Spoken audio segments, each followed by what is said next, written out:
In the village where Kofi grew up, evenings belonged to stories. After the day's work was finished, older people gathered beneath the large mango tree, while children chased one another across the dusty yard. Kofi rarely joined the games for long. He liked sitting close enough to hear every memory, every laugh, and every quiet pause that came before someone spoke about a person who was no longer there. His grandmother, Alma, noticed before anyone else. She would smile whenever he repeated a story exactly as an elder had told it only once. His memory was unusual, but she never made a show of it. She simply told him. People remember differently, listen carefully, but carry their words gently. One rainy season, an elderly fisherman named Kojo passed away. His family welcomed neighbors into their home, sharing food while remembering his life. The room grew quiet when Kojo's daughter admitted she could no longer remember the last advice her father had given her. Without thinking, Kofi softly repeated the conversation he had heard months earlier outside the village market. He said, "Your hands already knew enough," Kofi whispered. He only hoped your heart would trust them. The room became still. Kojo's daughter covered her face as tears quietly came. "Those were his words," she said. No one asked how Kofi remembered them. From that day forward, people began arriving at Alma's house. Some wanted help remembering a mother's favorite saying. Others wished they could hear one last joke from a brother or friend. Kofi listened more than he spoke, searching through memories until he found something someone had once shared. Soon, the village began saying that the boy could hear voices other people could not. Kofi tried to explain. "I only remember." Most people smiled kindly. Some answered, "Of course you do." As months passed, fewer children invited him to play football after school. Whenever visitors appeared, someone would call his name. Adults spoke in hushed voices around him, waiting for him to remember another forgotten conversation. Even his teachers noticed he seemed tired.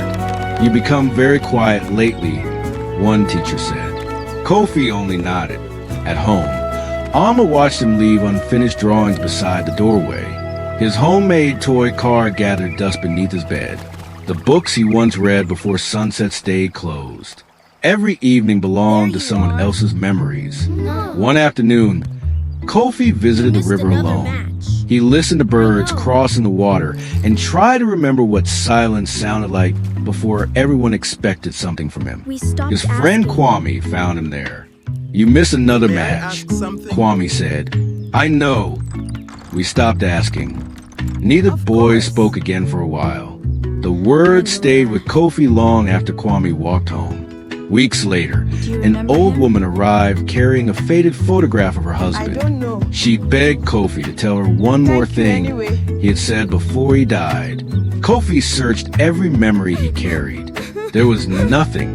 For the first time, he quietly answered, "I don't know." The woman thanked him anyway and left. That evening, Kofi cried behind the house where no one could see him. Alma found him sitting there as darkness settled across the village. "I disappointed her," he whispered. "No," Alma answered softly.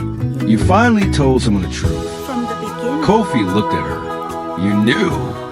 "I knew from the beginning." "You let them believe it." Alma nodded slowly. They weren't coming because they believed in spirits. They were coming because grief makes people afraid of forgetting. You helped them remember each other. Kofi lowered his eyes. "But I forgot how to be a child." Alma reached for his hand. "I know." The next morning, when neighbors arrived, Alma welcomed them herself. "If you want stories," she said gently, "sit together and tell them to one another." Some looked surprised. Others slowly began sharing memories without waiting for Kofi. He listened from a distance. Sometimes he smiled. Sometimes he simply watched. Weeks passed before Kwame asked him to play again. Their game was slower than before. Neither of them mentioned the lost months. The village still remembered Kofi as the boy who carried voices. But now those voices belonged to everyone again. Years later, whenever someone gathered beneath the mango tree, Kofi noticed children laughing nearby. instead of sitting quietly beside grieving adults.